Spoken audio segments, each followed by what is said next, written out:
Terkadang ada yang malah ketika kita mengamalkan amalan, malah kesulitan, malah bertubi-tubi, kesulitan malah didatangkan oleh Allah Subhanahu wa Ta'ala.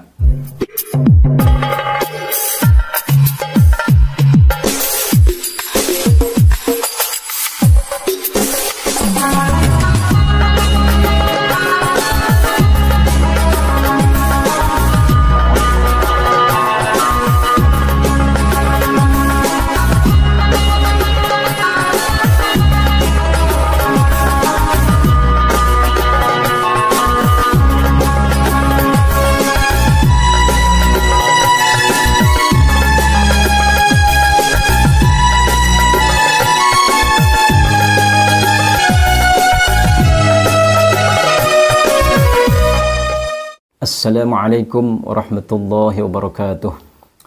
A'udzu billah, bismillah, alhamdulillah. Wassalatu wassalamu ala Rasulillah wa ala alihi wa ashabihi wa mawalah. La haula wa la quwwata illa billah, amma ba'd. Saudara-saudara pemirsa setia channel Majmu'atul Hikam rahimakumullah. Pada kesempatan ini insyaallah saya akan meng-sharekan sebuah sikap yang harus kita miliki ketika doa kita belum diijabah oleh Allah Subhanahu wa Ta'ala. Dikarenakan di dalam salah satu komentar yang terdapat pada sebuah video saya, ada yang berkomentar sebagai berikut. Komentarnya adalah, Alhamdulillah Kang Haji, semenjak jadi jamaah Majmu'atul Hikam, hidup ini terasa adem, sejuk, tenang. Alhamdulillah, dengan izin Allah Subhanahu wa Ta'ala demikian. Dan yang lebih bahagianya lagi, sedang istiqomah mendekatkan diri sama Allah dan mengamalkan ilmu yang Kang Haji share di channel Majmu'atul Hikam. Nah, ini yang terpenting. Ketika kita dilanda atau diberikan ujian oleh Allah Subhanahu wa Ta'ala, hikmahnya salah satunya adalah kita bisa lebih mendekatkan diri kepada Allah Subhanahu wa Ta'ala dengan berbagai macam amalan. Ini adalah hikmah yang sangat luar biasa dan hikmah yang tidak bisa Anda dapatkan selain dengan ujian dari Allah Subhanahu wa Ta'ala. Dikarenakan ketika kita terkadang diberikan ujian kesenangan, diberikan ujian harta berlimpah, terkadang kita malah menjauh dari Allah Subhanahu wa Ta'ala dikarenakan tidak bisa bersyukur. Akan tetapi ketika kita diberikan ujian kesempitan, diberikan ujian yang mungkin merupakan sebuah kesulitan, maka dengan ujian kesulitan tersebut ternyata alhamdulillah kita bisa lebih mendekatkan diri kepada Allah Subhanahu wa Ta'ala. Dan ini hal yang sangat luar biasa untuk kita sebagai hamba Allah Subhanahu wa Ta'ala. Dan ini merupakan hal yang sangat mahal untuk kita, dikarenakan kita lebih bisa mendekatkan diri kepada Allah Subhanahu wa Ta'ala. Di dalam komentarnya beliau melanjutkan, walau belum diijabahku Allah, terus dan terus meminta dan berdoa Kang Haji. Doakan ya, semoga Allah memberikan balasan sama Kang Haji yang berlipat-lipat. Alhamdulillah, nuhun Kang Haji. Nah, ini sama halnya seperti dulu ketika saya diberikan wirid oleh guru saya, ketika saya belum diberikan ijabahnya oleh Allah Subhanahu wa Ta'ala. Jangan salah, saya itu mulai berkecimpung di dalam mempelajari ilmu hikmah itu sekitar tahun 2010 ya. Guru saya memberikan jawaban ketika saya memiliki doa atau memiliki amalan yang belum dikabulkan oleh Allah Subhanahu wa Ta'ala. Ketika itu saya meminta kepada guru saya supaya saya dibanyakan rezeki yang berlimpah ruah dan banyak. Tentunya yang saya inginkan adalah rezeki dan harta yang berkah dari Allah Subhanahu wa Ta'ala. Akan tetapi ketika itu saya belum diberikan ijabahnya oleh Allah Subhanahu wa Ta'ala. Kemudian otomatis saya bertanya kepada guru saya, kenapa ya wahai guru, saya kok belum diberikan ijabahnya? Pada saat seperti itu guru saya memberikan nasihatnya kepada saya, ya nggak apa-apa. Ijabah itu kan milik Allah. Katanya seperti itu. Yang penting kita nanam saja dulu. Gak kepanen sama kita, bisa jadi kepanen sama anak kita. Tidak kepanen sama anak kita, bisa kepanen sama cucu kita. Dan terus ternyata keberkahan wirid, keberkahan amalan itu tidak akan putus. Tidak kita yang menikmati, insya Allah anak kita yang akan menikmati. Anak kita tidak menikmati, insya Allah cucu kita yang akan menikmati. Jadi jangan kita berputus asa keberkahan dari sebuah wirid, keberkahan dari sebuah doa. Insya Allah kita akan dapatkan di dunia dan di akhirat. Secara logika, orang yang menanam sebuah tanaman atau sebuah pohon buah misalkan, dia akan lebih banyak harapan untuk memanen pohon tersebut. Berbeda dengan orang yang tidak menanam sama sekali. Mungkin bisa saja merasakan buah dari pohon tersebut, akan tetapi mungkin minta dari panennya orang lain.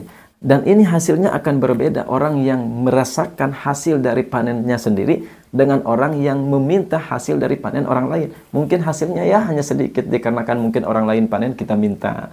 Beda dengan kita memanen pohon sendiri. Pohonnya kita tanam, kita panen sendiri, ini akan berbeda ya. Dengan hal itu, saya pun kalau boleh jujur, saya itu berkecimpung di dalam ilmu hikmah, mulai mengijazah ilmu hikmah itu dari tahun 2010 ya, kepada para guru saya. Ternyata Allah Subhanahu wa taala berikan ijabah yang lebih matangnya itu sekitar tahun 2010. Bayangkan, itu waktunya adalah sekitar 10 tahun. Baru Allah Subhanahu wa taala berikan limpahan rahmatnya, limpahan ijabahnya, subhanallah. Ini bayangkan 10 tahun, saudara. Walaupun memang ada panen-panen ya sebelum 2020 ya, alhamdulillah 2005 sudah diberikan panen, 2015 sudah diberikan panen, 2018 sudah diberikan panen, akan tetapi tidak seperti panennya pada tahun 2020 seperti sekarang ini. Panennya sangat luar biasa yang Allah berikan. Saya masih teringat ketika guru saya mengatakan, tenang saja, terus saja kamu berwirid, dikarenakan kalau sudah turun rahmat dari Allah Subhanahu wa taala kepada kamu, kamu tidak akan kuat.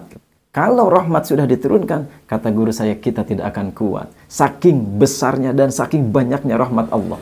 Ini bisa kita bayangkan mulai dari 2010, ini sebagai iktibar saja, sebagai pelajaran saja, bahwasanya ketika kita berwirid itu, waktu ijabah sudah Allah Subhanahu wa taala tentukan. Akan tetapi waktu ijabah ini dirahasiakan oleh Allah Subhanahu wa taala supaya kita terus istiqomah mendekatkan diri kepada Allah Subhanahu wa taala. Ini 2010 baru diberikan panen oleh Allah Subhanahu wa taala 2020. Bayangkan 10 tahun. Lah kita baru wiridan 2 minggu. Baru wiridan 1 minggu sudah mengecat. Sudah ada yang mengecat kepada saya, "Pak Ustadz, kok saya sudah berwirid 2 minggu, sudah berwirid 1 minggu, kok belum kerasa ya?" Ini, ya Allah, silakan Anda istiqomah, silakan Anda ikhlas beribadah kepada Allah Subhanahu wa taala, berwirid kepada Allah Subhanahu wa taala dengan diniatkan ibadah kepada Allah Subhanahu wa taala. Seperti halnya contoh yang ada di komentar ini. Ini komentar ini sangat baik ya. Mengajarkan kita untuk selalu istiqomah. Jangan memikirkan hasil, karena hasil itu adalah hak mutlak dari Allah Subhanahu wa taala. Silakan Anda menanam saja terus, berwirid saja terus secara istiqomah dan ikhlas. Maka insya Allah hasilnya akan Allah Subhanahu wa taala berikan di waktu yang sudah Allah tetapkan. Ingat, ketika kita menanam sebuah benih jagung, waktu yang kita butuhkan 3-4 bulan. Menunggu panen jagung 3-4 bulan, kok bisa sabar gitu loh. Ketika kita berwirid baru 2 minggu, baru seminggu, sudah bertanya, "Pak Ustadz, kok saya belum hasil ya?" Bayangkan ketika Anda menanam jagung 1-2 minggu, kira-kira sudah hasil berapa biji? baru daunnya doang ya. Jadi ketika kita mengamalkan sebuah amalan, silahkan Anda amalkan istiqomah secara ikhlas kepada Allah Subhanahu wa taala. Terkadang bagi orang yang mungkin tidak faham mengenai wirid dan amalan, baru wirid hasbunallah wa ni'mal wakil seminggu saja sudah gelisah. Kenapa kok tidak ada ijabah dari Allah? Baru seminggu, bayangkan, subhanallah. Kok nggak ada hasilnya? Baru seminggu, ya Allah. Anda nanam jagung, seminggu baru apa? Baru daun, paling baru daun itu pun sedikit. Ya. Malah terkadang ketika kita mengamalkan amalan, mengamalkan sebuah amalan wiridan kepada Allah Subhanahu wa taala, terkadang ada yang malah ketika kita mengamalkan amalan, malah kesulitan, malah bertubi-tubi, kesulitan malah didatangkan oleh Allah Subhanahu wa taala. Ini tidak sedikit yang mengalami hal ini. Kenapa? Dikarenakan proses kebahagiaan akan segera Allah datangkan. Sebagaimana yang saya logikakan ketika kita memiliki luka di dalam tubuh kita, di dalam tangan kita misalkan, luka, kemudian kita kasih betadin atau obat merah, maka apa yang kita rasakan? Ternyata ketika kita kasih obat merah atau obat betadin, bukannya malah terasa sembuh, malah terasa lebih sakit, lebih perih terasa. Nah, ini adalah proses penyembuhan. Setelah rasa sakit dan rasa perih tersebut hilang, maka insya Allah kesehatan akan Anda dapatkan. Begitu pula ketika kita mewiridkan sebuah amalan. Jangan heran ketika Anda mewiridkan hasbunallah, mewiridkan surah Al-Insyirah, mewiridkan sholawat nariyah, kok malah tambah sulit, kok ujian malah tambah datang. Ingat, proses kebahagiaan sedang Allah Subhanahu wa taala rencanakan. dan segera akan didatangkan oleh Allah Subhanahu wa taala kepada Anda. Anggap saja kesulitan yang makin bertambah itu adalah masa panen yang sedang Allah Subhanahu wa taala siapkan. Mudah-mudahan video kali ini bisa bermanfaat dan bisa menjadi sebuah motivasi ketika kita berwirid, berdoa dan mengamalkan sebuah amalan untuk menggapai kebahagiaan dan menjemput ijabah dari Allah Subhanahu wa taala. Saya cukupkan sekian, wabillahi taufiq wal hidayah. Wassalamualaikum warahmatullahi wabarakatuh.